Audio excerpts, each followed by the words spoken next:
अस्सलाम वालेकुम स्टूडेंट्स। हम BSc मैथमेटिकल मेथड का चैप्टर नंबर 3 कर रहे हैं मैट्रिसेस, जिसकी हमने एक्सरसाइज स्टार्ट की हुई है 3.2।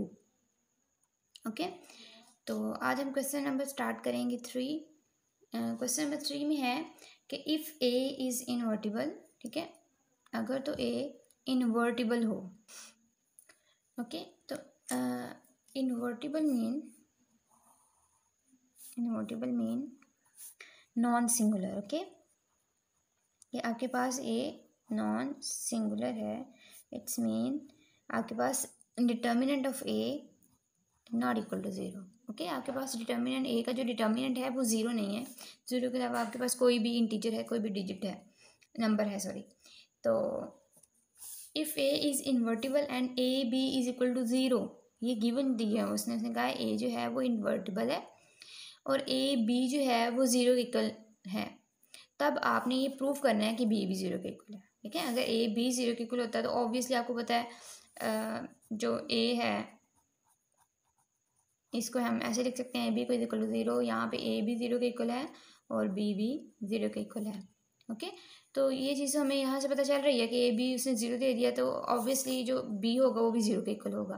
लेकिन ये चीज़ कह रहा है अब आपने प्रूव करनी है, show that B is equal to zero. ये प्रूव करनी है, ये सिर्फ इस तरह से आपने नहीं लिख देना, इसका प्रॉपर प्रूफ करना है आपने। तो आए क्वेश्चन की तरफ चलते हैं। ठीक है, तो यहाँ पे देखिए, यहाँ पे हमने इसको स्टार्ट किया। Given that A is invertible, कि ये तो हमें गिवन है कि ए इन्वर्टिबल है। ए इन्वर्टिबल का मतलब है कि डिटर्मिनेंट ऑफ ए ज़ीरो के इक्वल नहीं है। इट्स मीन अगर तो डिटर्मिनेंट ज़ीरो नहीं है तो फिर हम यहाँ से ये भी कह सकते हैं कि ए इन्वर्स जो है वो एग्जिस्ट करता है। ठीक है, ए इन्वर्स एग्जिस्ट करता है। जैसे आपको पता है ए इन्वर्स जो होता है उसका फार्मूला होता है adjoint of A divided by A determinant. ठीक है, अगर तो यहाँ पे ज़ीरो आते हैं फिर तो something over zero is equal to infinity हो जाता है, तो फिर तो ए इन्वर्स जो एग्जिस्ट ही नहीं करेगा। और यहाँ पे क्योंकि हमारे पास नॉन सिंगुलर है ए डिटर्मिनेंट, तो इसलिए यहाँ पे कोई 1 है, 2 है, -2 है, -3 है समथिंग, तो फिर यहाँ पे हमारे पास इन्वर्स एग्जिस्ट कर जाता है। ठीक है, तो हम नॉन सिंगुलर की बात करें, नॉन सिंगुलर में जो इन्वर्स है ए इन्वर्स वो एग्जिस्ट करता है। तो यहाँ पे लिखेंगे कि ए इन्वर्स एग्जिस्ट। ठीक है, इट्स मीन हम ये फॉर्म ले सकते हैं कि A into A inverse is equal to I is equal to A inverse into A. All right, अब यहाँ पे हमने लेना है टेकिंग, ये तो अंडरस्टूड है ना। अब दूसरी चीज़ उसने हमें क्या दी थी, A B is equal to zero, तो यहाँ पे हम लिख लेंगे A B is equal to zero, ये भी गिवन है हमारे पास। अब इसको मल्टीप्लाई कर देते हैं, सिंपल सा छोटा सा क्वेश्चन है। ओके, तो ये देखें हमने लिया सबसे पहले A B equal to zero हमने ले लिया। अब हमने यहाँ पे क्या करना है, ए इन्वर्स को इसके साथ मल्टीप्लाई कर देना है दोनों साइड पे, लेकिन लेफ्ट साइड से। ठीक है, इस साइड से मल्टीप्लाई करना है। तो यहाँ पे आ जाएगा A inverse into A B is equal to A inverse into zero. Okay, अब यहाँ पर देखें, यहाँ पर हमारे पास, यहाँ पे हम एसोसिएटिव लॉ अप्लाई करेंगे। यहाँ पे लिखते हैं अप्लाई एसोसिएटिव लॉ।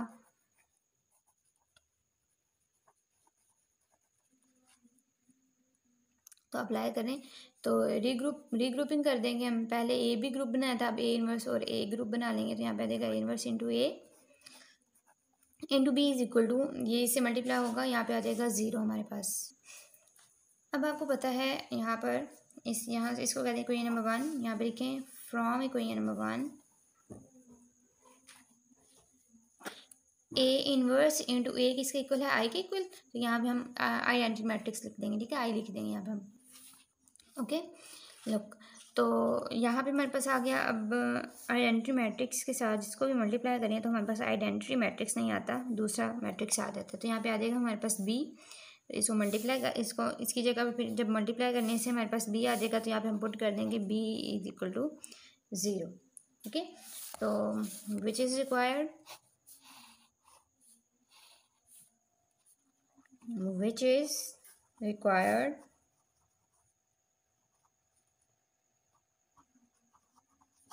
ठीक है, यही हमारा आंसर है, ये हमने प्रूव कर दिया।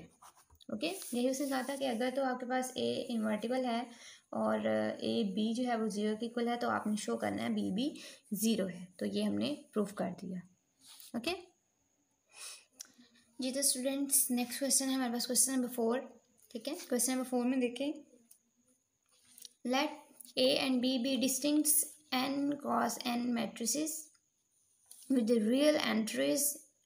कहता है कि फर्ज किया कि ए एंड बी जो है ये डिस्टिंक्ट हैं, n क्रॉस n मैट्रिसेस हैं। n क्रॉस n का मतलब है आपके पास same number of rows and same number of columns. ठीक है, मतलब अगर आपके पास रोज 3 हैं तो आपके पास जो कॉलम्स हैं वो भी 3 हैं। इससे मुराद ये है इसकी। Okay, same number of rows and same number of columns. Let A and B be distinct n cross n matrices with real entries. के ये जो आपके पास मैट्रिक्स है, मैट्रिसेस हैं n और n का, इनमें जो एंट्रीज हैं वो रियल हैं। ठीक है, 1 है, -1 है, 2 है, -2 3 समथिंग। इफ़ कब ये इस तरह से होगा, if A B square is equal to B A square. ठीक है, अगर A B square B A square के इक्वल हों and A cube B cube के इक्वल हों, show that A square plus B square is not invertible. तो कहते हैं आपने प्रूफ करना है कि A square plus B square invertible नहीं है। ओके, मतलब ये आपके पास फिर नॉन सिंगुलर नहीं है बल्कि सिंगुलर है। इन्वर्टिबल, नॉट इन्वर्टिबल का मतलब है कि ये सिंगुलर है। ओके, सिंगुलर, सिंगुलर मीन जिसका डिटर्मिनेंट 0 के इक्वल आता है उसको हम कहते हैं सिंगुलर। ओके, तो ये गिवन है हमारे पास। ठीक है, A B square is equal to B A square and A cube is equal to B cube. अब देखते हैं, कहते हैं given A B are distinct n cross n matrices. तो कहता है क्योंकि आपके पास ये डिस्टिंक्ट्स हैं, ए और बी जो हैं वो डिस्टिंक्ट्स n क्रॉस n मैट्रिसेस हैं, इनके नंबर ऑफ रोज और नंबर ऑफ कॉलम्स तो सेम है, लेकिन एक्चुअल में ये मैट्रिसेस जो हैं वो डिस्टिंक्ट्स हैं। कैसे, क्या उसका क्या कहता है वो, जैसे फॉर एग्जांपल फर्स्ट वाला मैट्रिक्स हमारे पास है 1 2 -3 4, और जो सेकंड है हमारे पास वो है हमारे पास 1 -2 3 -4। ओके, देखिए number of rose number of columns तो दोनों में सेम है, लेकिन दोनों की जो एंट्रीज हैं ये डिफरेंट हैं, तो इसलिए ए और बी ये दोनों बराबर नहीं है। ठीक है, ये ए है और ये बी है, ये दोनों इक्वल नहीं है। तो ये हमने यहाँ पे कह दिया कि A not equal to B, इसको कह दिया कोई नंबर 1। अब दूसरी चीज़ हमारे पास क्या गिवन है, A B square is equal to B A square and A cube is equal to B cube, ये भी हमने लिख लिया। अब इसको प्रूव करने के लिए कि A square plus B square invertible नहीं है, हमने क्या करना है, हमने सपोज कर लेना है, suppose on contrary that A square plus B square is invertible. ठीक है, इसको हमने सपोज किया है कि कंट्रेरी, इसके उल्ट सपोज किया है हमने कि A square plus B square क्या है, इन्वर्टिबल। तो हम इसको लेके ये चीज़ प्रूफ कर देंगे। ओके, तो बहुत सिंपल है, इजी सा क्वेश्चन है, जिस तरह से आपने पीछे वाले अभी क्वेश्चन जो किया है। ठीक है, ए इंटू ए इनवर्स लेके करना है हमने। तो चलें इसको स्टार्ट करते हैं जी। तो स्टूडेंट्स देखें, क्योंकि हमने ये फाइंड करना था ना, A square plus B square is not invertible. ठीक है, और कंट्रेरी हम ये प्रूफ करना चाह रहे हैं कि A square plus B square is invertible. वैसे जो क्वेश्चन है उसमें यही पूछा गया है कि A square plus B square is not invertible, ये प्रूफ करें, लेकिन हम क्योंकि इसकी कंट्रेरी साइड ले रहे हैं तो हमने क्या प्रूफ करना है, A square plus B square is invertible. तो उसके लिए हमने ये ले लिया, A square plus B square into A square plus B square whole inverse is equal to I and this. ठीक है, एक ही रहने दें, इसको चाहे ना लिखें। अब ये देखें, ये सेम हमने ये फॉर्म लिखी है कि A into A inverse is equal to I and A inverse into A is equal to I. Okay, तो मतलब अगर तो आप ये ले लेंगे तब भी आया आएगा, अगर आप ए इनवर्स को बाद में लिखेंगे, अगर ए इनवर्स को पहले लिखेंगे तब भी आया आएगा। ओके, तो हमने सिर्फ यहाँ पे लेट कर लिया ए की जगह पे ए स्क्वायर प्लस बी, क्योंकि हमने ये प्रूफ नहीं करना कि ए इज़ नॉट इन्वर्टिबल, हमने प्रूफ करना A square plus B square is not invertible और इन्वर्टिबल। तो इसके लिए हम सबसे पहले कंसीडर करेंगे, कंसीडर देखें, क्योंकि हमने पहले जो क्वेश्चन में था उसमें था कि ए प्रूफ करें A square plus B square is not invertible. Okay, तो नॉट इन्वर्टिबल था, तो नॉट इन्वर्टिबल के लिए हमने यहाँ पे लिया था कि ए नॉट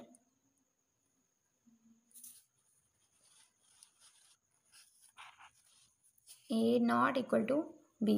अब क्योंकि हमने यहाँ पे ले लिया है, हमने खुद से सपोज किया है कि A square plus B square is invertible, तो इसलिए ना यहाँ पे हम देखें कुछ इस तरह के फॉर्म लेंगे that A equal to B. Not invertible में बी ए बी के बराबर नहीं था, इक्वल नहीं था। अब इन्वर्टिबल में हमने इसको इक्वल ले लिया। ये देखेंगे ये बी सिर्फ आएगा यहाँ पर, देखा A minus B is equal to zero, ठीक है, लाइक दिस। अब हमने जब सोल्व करना है तो हमने ये चीज़ लेनी है, ए माइनस बी लेना है हमने।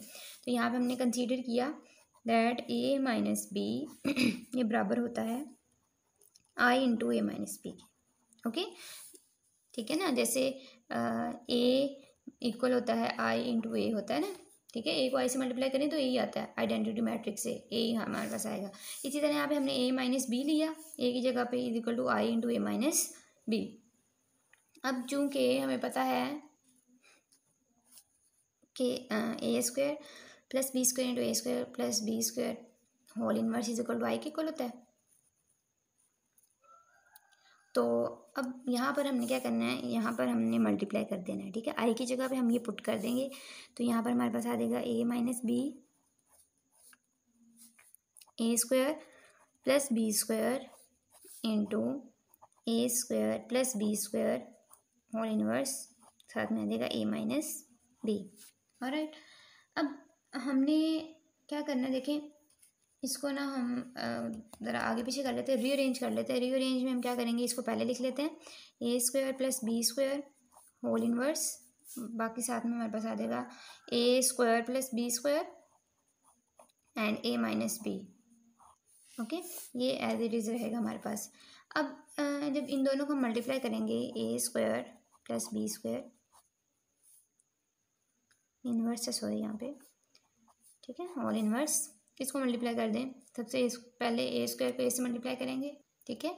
देखिए हमने इसको मल्टीप्लाई किया दोनों को, ये चीज़ हमारे पास आ गई। ए स्क्वायर को ए से मल्टीप्लाई किया, फिर ए स्क्वायर को बी से मल्टीप्लाई किया, फिर बी स्क्वायर को ए से, फिर बी स्क्वायर को बी से मल्टीप्लाई किया। यहाँ पे आ गया ए क्यूब, यहाँ पे आ गया बी क्यूब, यहाँ पे आ गया माइनस ए स्क्वायर प्लस बी स्क्वायर। अब अगर आपको याद हो तो अभी हमने ये गिवन था हमारे पास that A cube is equal to B cube and A square B is equal to B square A, ठीक है। अभी हमने ये देखा गिवन, जब हमने क्वेश्चन सोल्व किया था तब हमने ये दोनों वैल्यूज़ लिखी थी, तो इसकी जगह पे हम ये पुट कर देंगे।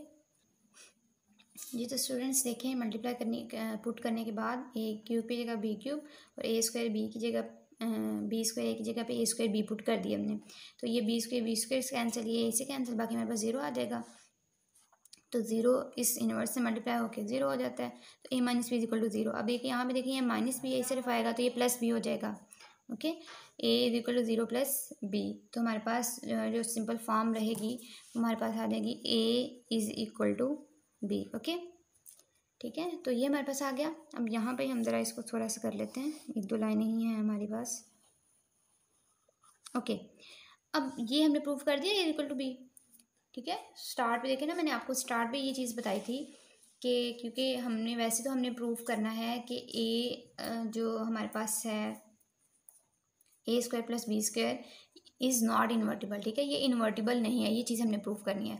लेकिन क्योंकि हमने इसमें खुद से सपोज किया था कि हम इसकी कंट्रेरी साइड ले रहे हैं, मतलब A square plus B square हम इन्वर्टिबल ले रहे हैं, तो इसके लिए फिर आ जाएगा A is equal to B, ठीक है। नॉट इन्वर्टिकल के लिए था A not equal to B और इन्वर्टिकल के लिए हमने फिर लिया A is equal to B, तो यहाँ से हमने A minus B is equal to zero, तो एक्चुअल में हमने यही चीज़ लेके इसी को प्रूव कर दिया, ठीक है। एंड पे ये देखें हमारे पास आ गया ए इज इक्वल टू बी। अब यहाँ पे हम लिखेंगे, बता दें यहाँ पे विच इज कंट्रोडिक्शन